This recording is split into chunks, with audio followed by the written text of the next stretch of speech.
So if you're an older guy and you're going, hey, I want to take you to this place, and then you start getting nervous because you're like, well, maybe this is not a place that younger girls like, and that seeps out of you, that status you had in her eyes starts diminishing.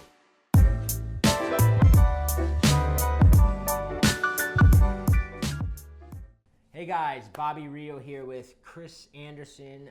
Some of you know him as 60, and we've got a really good video because both of Chris and I, and for those of you who don't know Chris, he's been a dating coach now for how many years? 10 years. 10 years. He kind of keeps a low profile. He works with a lot of individual clients. He's got a lot of guys that he does kind of one-on-one personal coaching with, as do I. And one of the things that we discovered kind of talking is that a lot of our clients tend to be guys a little older, and we're both, we're both getting on the older side ourselves, and our clients tend to be guys in 40s, 50s, 60s even, and a lot of them share some unique challenges that these guys come out of relationships a lot of times. Sometimes they just get to a point where they're like, I gotta fix this, and maybe they never had a relationship. Sometimes it's guys that were in a long-term relationship, they get out, and they get back into the game a little bit, and they start making a lot of common mistakes. And I know you've noticed it as well, correct? Yeah, I mean, you could be dating someone for a long time, married, and then that ends, and you find yourself in a totally new landscape, and that was definitely a challenge a lot of my clients were having. So we're going to go over some things today to help you in that area. Yeah, so one of the things, and we both realized this as we kind of talked about the experiences of our different clients, is they share a lot of similarities in terms of what we're referring to in this video, like 3 older guy friend zone mistakes. And the reason we call them friend zone mistakes is because what I found, and it's kind of been interesting, is a lot of my older clients, these are guys that they get on the phone and like, Bobby, I had such good game, for so many years, but I don't know what's going on now. I met this girl and she's a little younger than me and we hit it off, but now all of a sudden I feel like I'm in the friend zone. And he starts kind of giving me the backstory of the relationship, and I soon realized that, yeah, okay, there's a pattern of mistakes that these older guys are making. The 3 biggest, The 3 biggest. So let's get into them. So big mistake number 1 is letting the girl lead you instead of the other way around.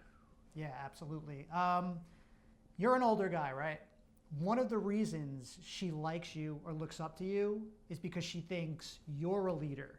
You have experience, you get stuff done, you own a business, you do great at work. So it's kind of weird when all of a sudden she sees that you are letting her take control of everything. And maybe you just want to be nice, and maybe you just want her to feel comfortable, but that's actually not the way she wants it, especially when you are that older guy. You want to use that to your advantage. Yeah, I tell my clients that are a little bit older that there's so many women out there, because, I mean, listen, let's face it, I know this isn't politically correct to say, but most older guys tend to be attracted to women 10, 15, 20 years younger than them, right? I mean, I would love it to say that most of my clients are like, hey, my 50-year-old clients are like, hey, Bobby, can you help me get a 55-year-old woman? But they don't. They come, and it's generally they're going after, hey, Bobby, there's, my salsa teacher's 35 years old, and I'm 55, but we get along so well. And one of the things, and Chris kind of alluded to this, is younger women are very attracted to older men, right? Not all of them, but a large percentage of younger women out there. But what you have to realize as a guy who's older is they have this idealized version of what an older man means, right? An older man that is attractive is the experience, the maturity, the dominance, the sort of what they're not getting from the sort of insecure guys who they're looking for a guy from that. So when they meet an older guy, that's what they want. But what happens in a lot of our client situations is they're kind of intimidated because, oh, now, wow, this 35-year-old girl or this 30-year-old girl is really into me. And they immediately start going, oh, no, I don't know what to do, so I'm going to kind of let her lead things. Like, I'm going to kind of look to her to tell me what's going on. Yeah, I mean, especially if you've been out of the dating scene a while and you feel like you don't know exactly what's going on, you're like, well, I'm just going to let the other person handle everything. But again, it's an advantage. Your experience in this case is an advantage, and you want to use that. You have to remember, like we were saying, she finds you attractive. That's one of the attractive things she thinks about you. So you want to use that. A quick shortcut to this, and I've done a video on it before, but I say that one of the most attractive traits that you can display is certainty, right? Certainty that being with you is her best possible option.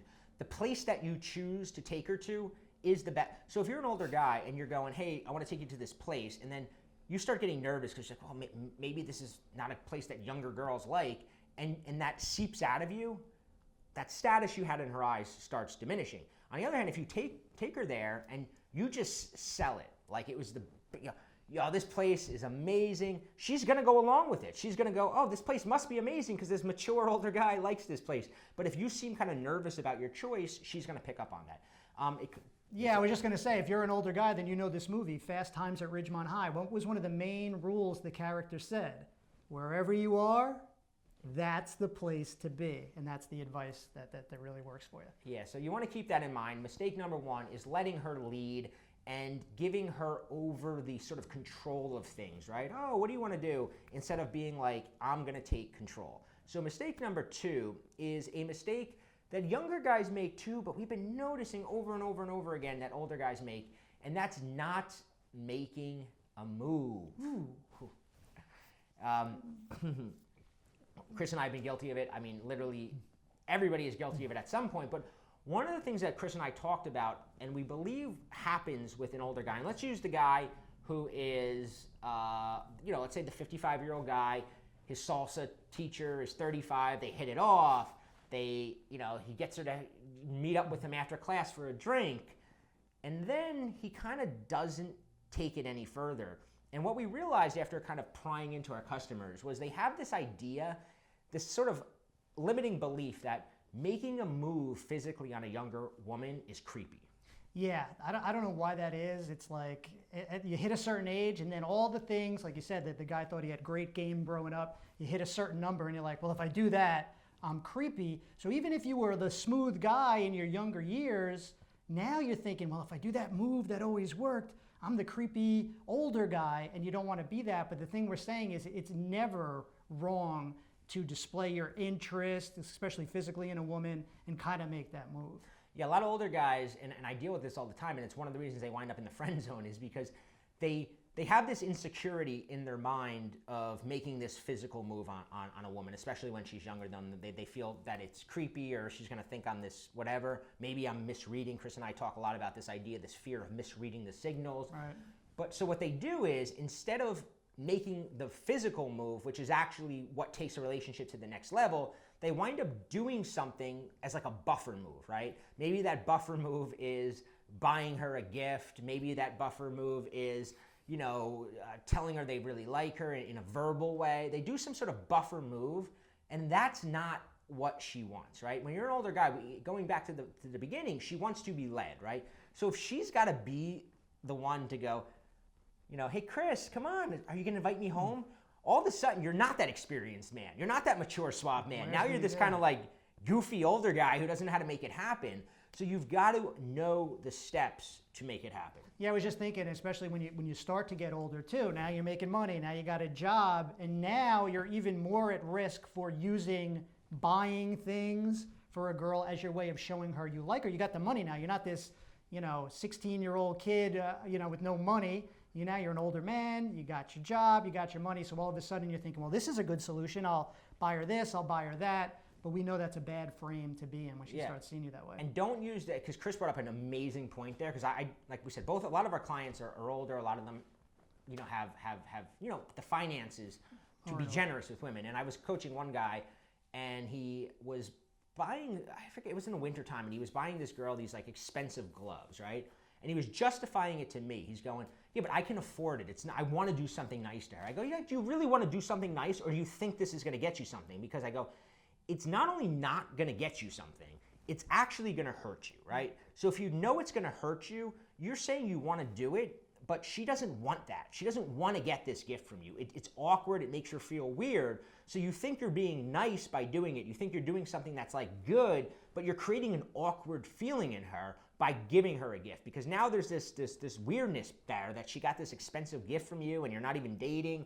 So you can't justify it with, but I wanted to do it, right? Right. It's hard once you start to establish that kind of frame with a woman where you're buying her stuff. Listen, someone's always going to look at you differently if you're always getting them something. If you have a friend and they win the lottery, it's like all of a sudden you're just like, this is my friend that's won the lottery. You're just going to see them as this person with all that money, and you don't want to be seen that way by a woman. It's just not going to lead to anything good. Yeah. So the third mistake, and this is again something that we notice all the time, is taking on a mentoring role with a younger woman, right? And this is where let's say you have something in common, right? I have a dozen, I mean, literally almost every older guy that I've coached winds up in the friend zone because of this, right? One guy that I coached was I don't know if it was a martial arts or some sort of mixed martial arts instructor, kickboxing type stuff, and he had like a client, took her under his wing. She wanted to go out and create her own studio where she taught, and he began this relationship where he was like her mentor, getting her business off the ground, thinking it's drawing them closer together. But problem is when you develop that relationship, that's all it becomes. Yeah, I mean, it feels good. Again, we're getting older guys. You have experience with life. So when you see someone, a younger woman that you're interested in, you kind of can't help yourself to be like, well, I've been through that. Let me tell you how you should do this. And let me tell you, this is one of the rules of life. You should do this. And you kind of start to try to solve all her problems and do all this stuff. While it's well-intentioned, it just doesn't lead to the type of attraction you're going to want. Yeah, because it creates a dilemma in her mind, right? And the dilemma is, wow, and we, Kristen, always say this, right? And if you feel like there might be something there between you and a woman, there probably is, right? You're right. Unless you're like a diagnosed, schizophrenic, where you're delusional. Generally, most times, if you're feeling some level of, there's something there, right? But when you take on this mentoring role with her, you're creating an obstacle to her being with you, because of the fact that now she's going to go, well, if things get weird, right? And I've talked about in other videos that there's all these objections swirling around her mind, right? Well, what if things get weird? Now it's going to fuck up the entire, right. the studio we're creating, and he's helping me create. And now right. if I wind up dating him and then he turns out to be a creep, I'm not going to get that support anymore. And in her mind, it's like, oh, so one of the things that I tell my clients, right, is that it's really, Chris said this, that you want to do it, right? And partly it's because you want to do it. I enjoy doing it. Like, I love business. There's a lot of things I love talking about, and I would love to help somebody. But you have to realize that it's not the only value you have. And a lot of older guys, they attach their value to their ability to be a good businessman or to be good at sports or something. So they think like, whoa, that's what I can impress this girl with, right? I can impress her with my knowledge of business, and that's going to make me attractive. But in reality, you want to impress her by being a charismatic, seductive man, mature, leading, bold, right? We talked about being afraid to make a move. When you make a move, that's bold, and bold is attractive, right? You want to show those. That's what's attractive about you. That's what's going to make her want to date you, want to make her sleep with you. It's not, oh, but he's so good at helping me do my taxes, right. That's not going to make her want to sleep with you, right? Impress her with your experience with women. I mean, you've got the experience now. You've been through different relationships. You may have been married at one point. You've lived with a woman. You're way better than these guys that don't have any of this experience. Use that to your advantage. Yeah. So one of the questions that we always get, well, what if, Chris, Bobby, what if I'm already in the quote unquote friend zone, and we're going to prove to you there is no such thing really as the friend zone? What if this salsa teacher of mine, we have this rapport, but I kind of blew it, or I never made my move, and now we see each other every week at salsa lessons, but I just kind of feel like we're just friends now. Or I have this coworker, and at first we were very flirty, but I didn't ask her out, and now we're kind of friends. What do I do then? And what Chris and I want to invite you to is a master class, and I'll give Chris 100% credit for this, because I was at a seminar about, I guess it was almost 10 years ago now. I walked in, and Chris was giving a speech called "The Friend She Falls in Love With," and I was blown away by the speech. I've literally, I've taken bits and pieces of it and tried to teach my one-on-one clients it, but I've never talked about it publicly because it was infringing on, kind of his, it was his ideas. I didn't want to do it. But finally I said, Chris, can we just do this? Because I'm tired of saying, because I recommend clients to him all the time, and I'll send him one of my personal clients. I'm like, talk to Chris, and you explain this sort of theory of becoming the friend she falls in love with. It's not about getting out of the friend zone, right? No, it's not about getting out of the friend zone. In fact, we're going to prove there really is no friend zone, and you're actually right where you want to be being friends with this girl. It's a huge advantage for you. We're going to prove that to you. So there's a link below this video, and we have a couple classes to choose from, but you don't want to miss this. We're not going to be offering this long. Chris is married now. This is a rare opportunity to see this class, The Friend She Falls in Love With. Sign up for the masterclass now.